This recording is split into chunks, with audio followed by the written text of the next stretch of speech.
A figure comes from place beside you. He opens up its secret book and shows the time with colors in. The place goes back before your eyes. YOLO Composing Gloves here, and today I want to show you some stuff about stereo imaging. I'm going to be showing off the plugin called, I'm going to call it 10X. It might be called IOX. I'm honestly not sure how to pronounce the name.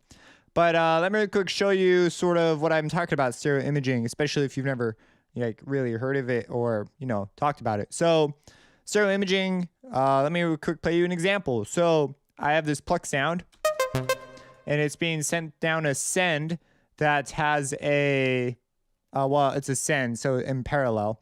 I'm supplementing it with a separate out that has this stereo imaging plugin that I'm going to call 10X on. And so first let's just hear it in an example. So first, I guess, let's listen to it without the send. So we're listening again for this sound. And I have a massive fader to just show you some stuff. So here it is without the send.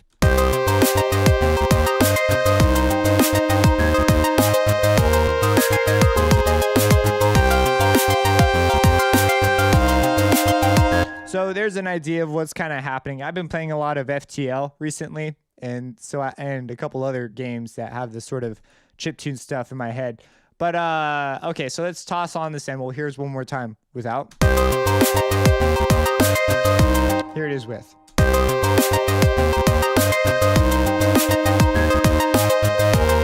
So you could hear it a lot easier, especially if you're wearing like headphones. I should have said this at the beginning, but I'm expecting you to listen to this over stereo. If you're listening in mono, the differences are likely very, very not there. So in fact, in some cases, it can actually be bad. So anyways, without, with. Now you might be going, okay, well, you're adding volume, because I'm going, you know, I'm sending it out this one too, so I'm cloning it. So obviously it's going to sound louder, and that's true. But you also notice that it sounds a lot more like it's on the sides, like it got wider is how we call it.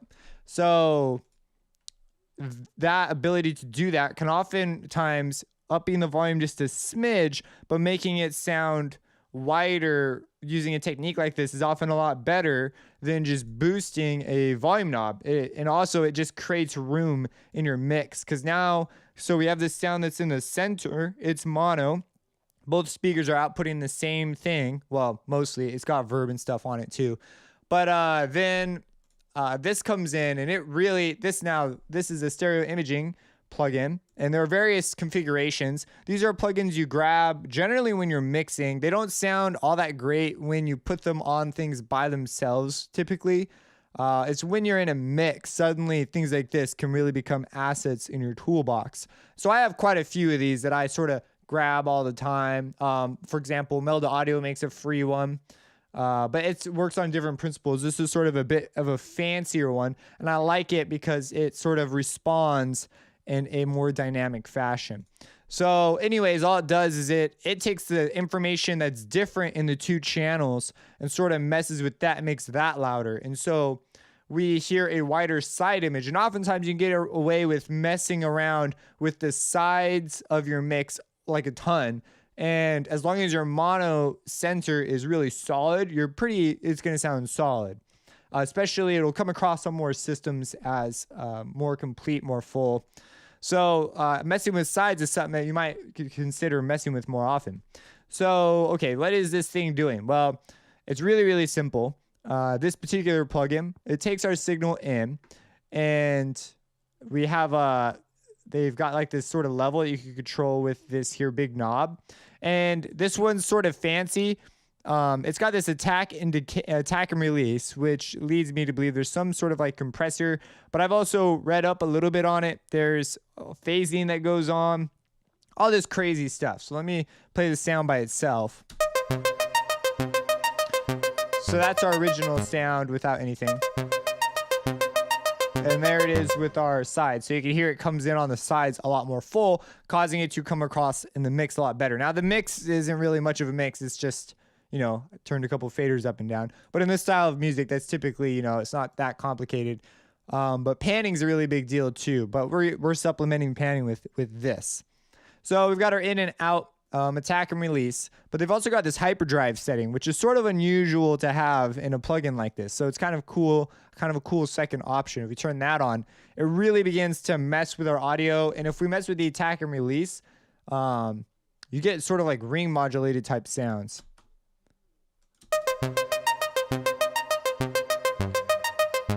Or not necessarily, it's more like a tremolo, not a ring modulation. But yeah, so we can hear there's some sort of funky compression going on underneath somehow.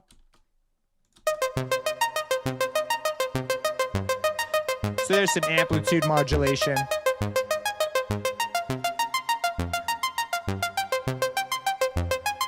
So that's pretty interesting. If we let's go ahead, let's try this instead. Let me slap it on the original sound. So that's typically how I would use something like that. If you put it on the original, you get something sort of different. Now you can't speed it up to the point where it creates a constant. You can't speed it up to audio rate distortion, which I was a little bit bummed out about. But if we turn this on here a little bit, here's what it sounds like if we were to just put it on there without mixing it in like I just did.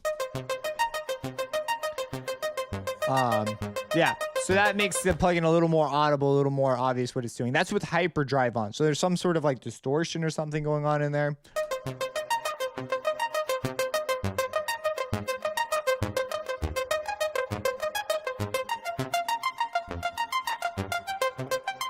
Now you might be going, some of these sounds are not that desirable. Like it sounds like, I don't know. When I was new, I used to think anything that sounded like that I wasn't like too into.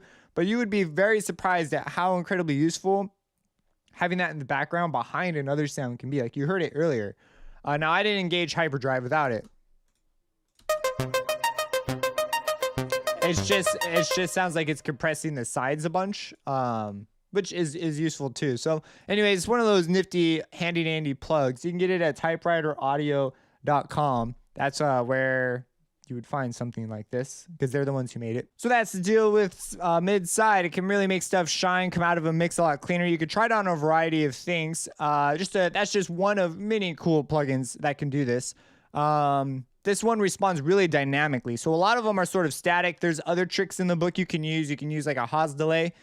This sort of uses them all in a big wash. So you can use Haas delay and other phase related tricks. Well, Haas delay is like a delay from one speaker. So like this speaker gets information a split second before this speaker.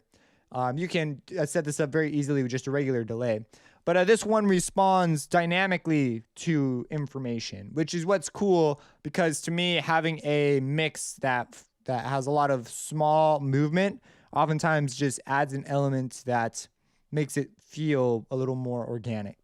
So yeah, that's really, there's pretty straightforward. Just slap it on there, dial it in, set up your attack and release as you feel is necessary.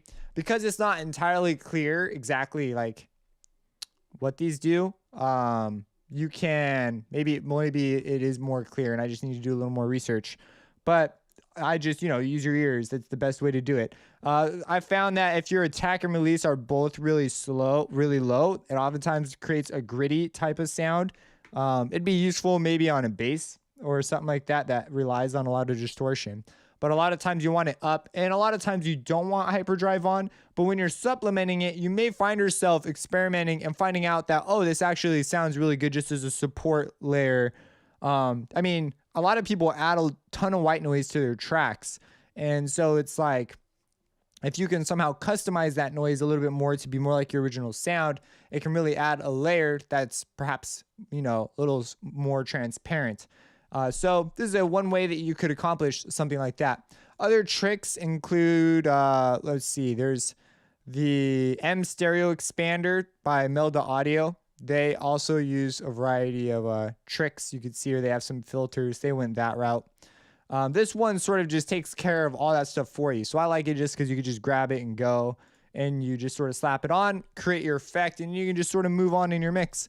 There's others. There's actually a ton of others. A lot of them include things like this. I know Ozone's got this crazy precise imaging, but they're really seeking for transparency, where these, I'm looking more for color rather than just simple panning a lot of the time.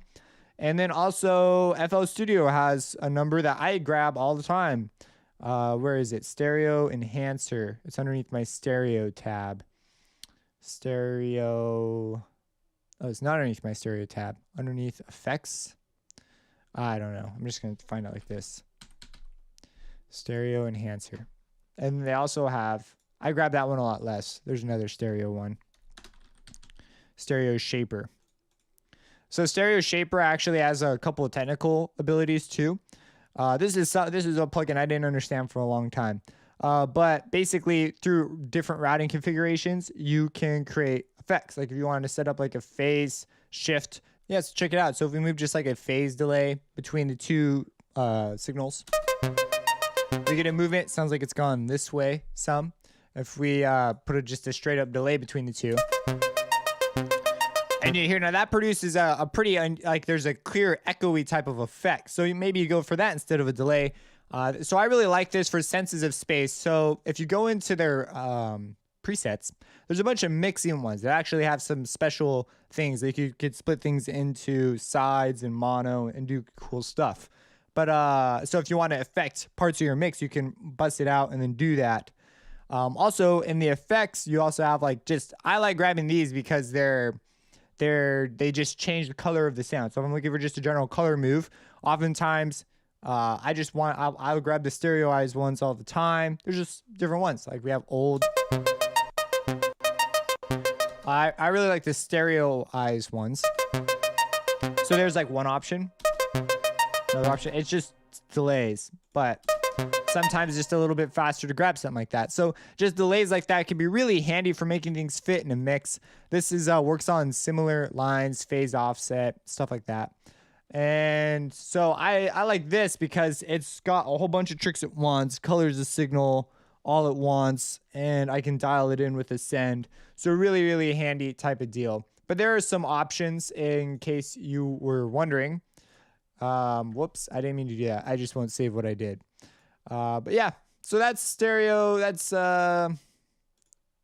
stereo imaging to a degree. I mean, there's like a lot more we could talk about, but a lot of it's just using your ears, being smart about things. And generally, before you toss something on there, you do want to consider, could I just pan this? A lot of times, a little bit of panning can make a pretty big difference in a mix. It's said that mixing is 80% panning and volume, and it's totally true. But anyways, I won't rail about panning. This is about stereo imaging, but I just want to add that on there. It's just also consider panning before you consider some of these moves. I'm sort of doing this just as a little demonstration. If you have any questions, let me know. Subscribe and have a blessed day. What meaning meant gained real meaning to me. I couldn't stop seeing, I was bound to feel. The day it disappeared was the day I was healed.